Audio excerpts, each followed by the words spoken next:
Hello everyone, it's Drew here at Card of My Eye.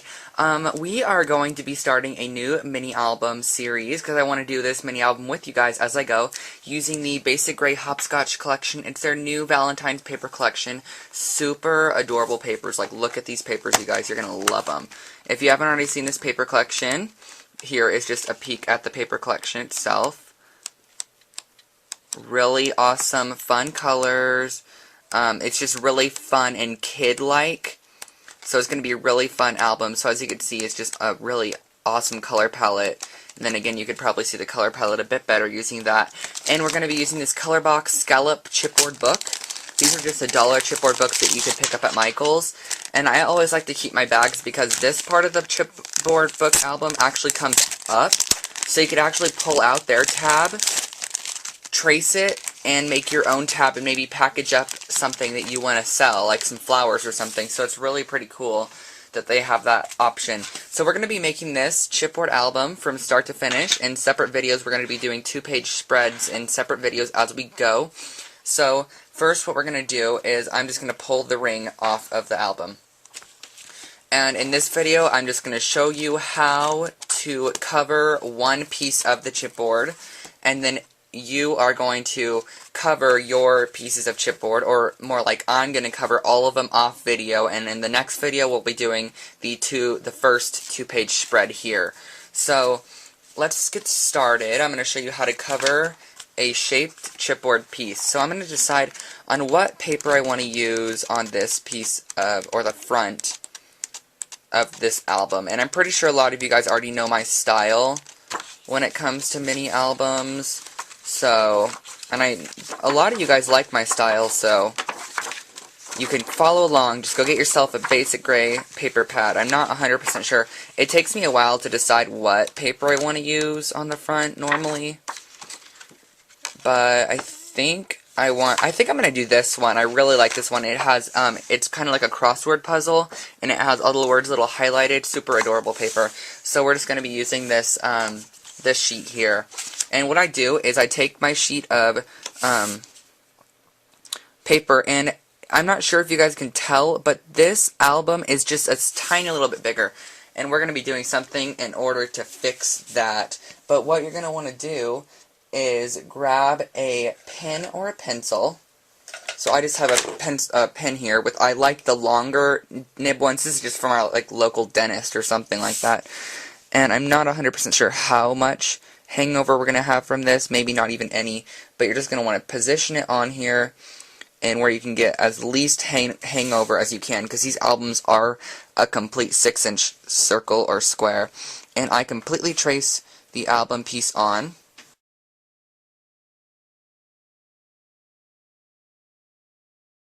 As you can see, we have this, and you can see we have a nice portion of that one that did not make it through our cutting process. And so what we're going to do is we're just going to cut out, grab my bigger scissors here, we're going to cut out this scallop circle just using a pair of your favorite scissors. It doesn't matter what type of scissors you do. Just try to cut a little bit in front of that line, basically leaving none of the blue, but you're not going to want to go so deep that your chipboard's going to show.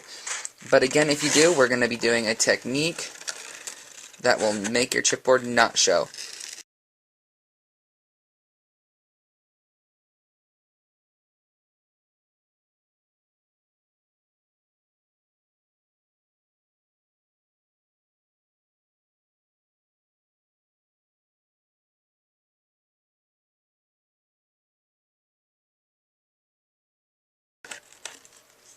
Okay guys, so we have that scallop chipboard, or scallop paper cut out, and you can see that's where our little area that was cut off is going to be, and I'm just going to see how it fits on the chipboard itself. We're just going to attempt to line it all up on here. Sometimes you're not going to get it completely lined. It's absolutely fine. We're just going to do our best at it. And because these chipboard albums are kind of hard to use, especially this one with a lot of cutting surface, we're going to want to add glue all the way up to the edge of the album. And right around that hole, because we're probably not going to be using that hole on this exact chipboard album. So I'm just adding a nice amount of glue, and then I'm adding some to the center as well. And I'm going to be placing this piece of the paper that we cut and placing it on. And of course, if you guys have like a scallop circle die or even a scallop or scallop square die or whatever sort of a die you have, feel free to use that. That would work great, because then you could die cut your paper perfectly to match. It saves you a whole ton of time. And we're just going to be just putting our pattern paper on, and you could probably see that we have some white paper overhang here. What I like to do when I have this much white paper overhang is I'll bring in a board such as this one. This is just a what are these called? It's so that you don't cut your surface underneath. And I have a Tim Holtz craft knife, and what I'm going to do is I'm just going to cut off the big chunks. Just cut off the bigger chunks. You don't have to cut off every single little piece of it. You're just going to cut off the bigger chunks of your paper, because we're going to be doing some filing as well. So you're going to attempt to cut off as many of the bigger chunks of paper as you can. Okay, so those are really only my big chunks. Then what we're going to do is we're going to be using a file. Now this is just a basic emery file that you could find at basically anywhere, and we're just going to be filing our paper to meet up with the edge of the chipboard.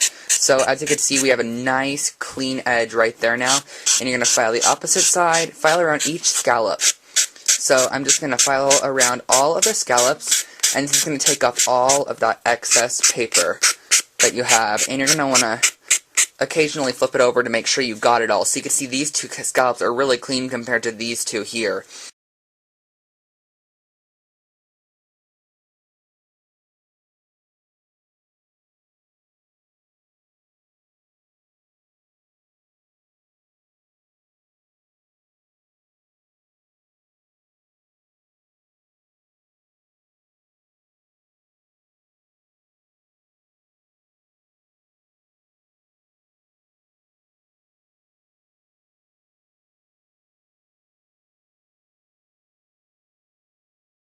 Okay everyone, so we have our chipboard covered. Look, doesn't that just look awesome along the edges? You don't have any white left over on your backing. A perfectly covered piece of chipboard, and this is going to be our cover page. So you're going to want to repeat this process on the back of this one, as well as your 4 other pieces of chipboard if you want a 5-page book, which is what I'll be teaching in these, how many classes? I'm not sure, but there'll be quite a few classes that are going to be just the front page alone, and then the front 2 spreads, and then those 2.